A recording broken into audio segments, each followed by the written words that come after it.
The smartest person in the room is usually wrong. Not because they lack intelligence, but because they've stopped asking questions. What you're about to discover will transform how you think, learn, and grow forever. Here's the uncomfortable truth that changed everything for me. The people who climb highest, who solve the hardest problems, who build the most meaningful lives, they all share one trait that seems like weakness. They freely admit what they don't know. But here's where it gets fascinating.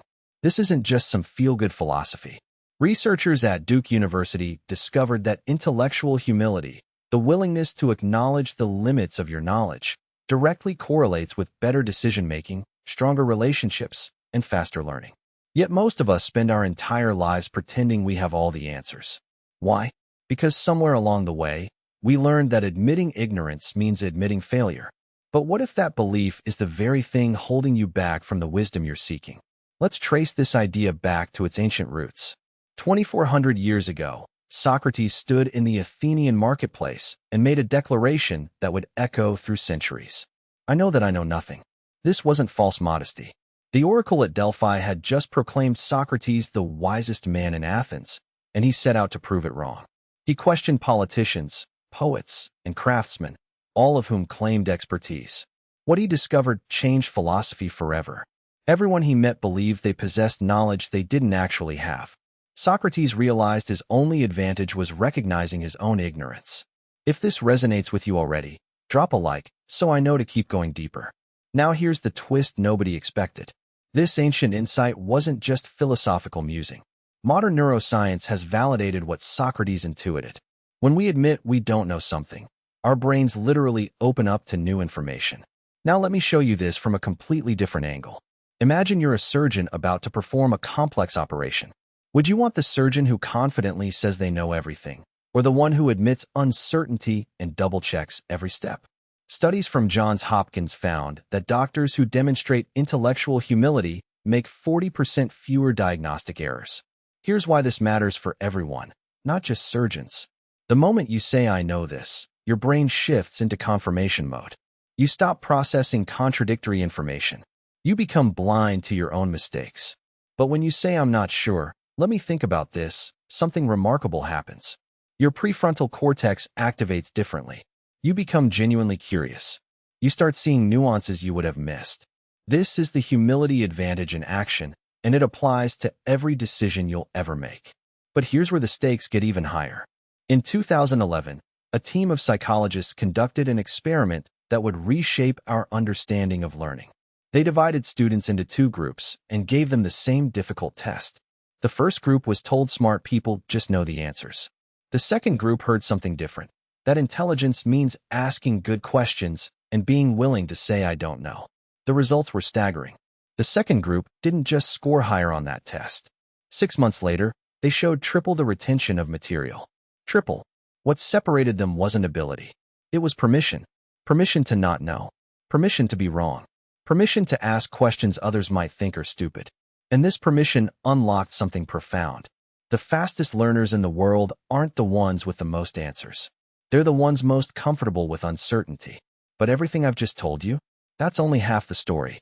Here's where intellectual humility transforms from a nice idea into a life-changing practice. And I need you to pay close attention to this part. Researchers discovered what they call the humility paradox. The more you admit you don't know, the more others actually trust your expertise. It seems backward, doesn't it? But think about it. When someone confidently claims to know everything, what's your instinct? Skepticism.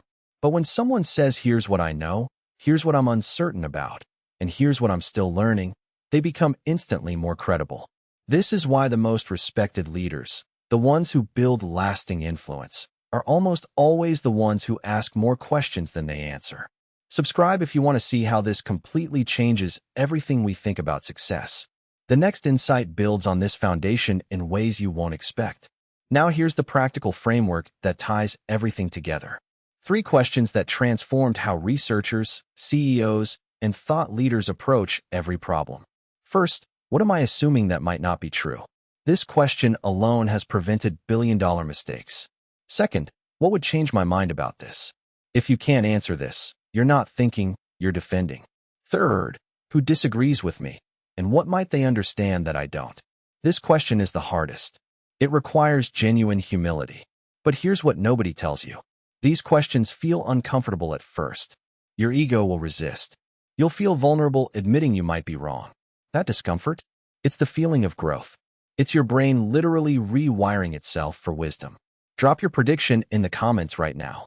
What do you think happens when someone practices these questions consistently for just 30 days? Here's what the research shows, and this is the part that changes everything. After 30 days of practicing intellectual humility, subjects showed measurable improvements in problem-solving, creativity, and emotional regulation. But the biggest change? Relationships. People reported that their conversations became deeper. Arguments transformed into explorations. They stopped trying to win discussions and started trying to understand them. One participant described it this way. I used to enter every conversation trying to prove I was right. Now I enter curious about what I might learn. I've gained more wisdom in 30 days than in the previous 10 years. This is the humility advantage in its purest form. Not weakness, not insecurity, but the courage to remain curious in a world that rewards false certainty. The willingness to say these 3 words that unlock everything. I don't know. And then, the magic words. But I want to find out. So what does this mean for you starting today? The path to wisdom isn't about accumulating more information. We live in an age of information overload. True wisdom comes from knowing what you don't know and having the courage to admit it.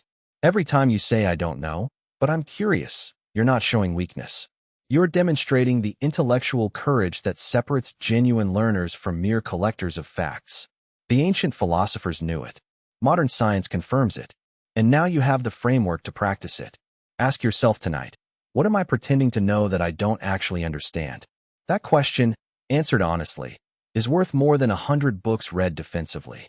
The humility advantage isn't just a concept.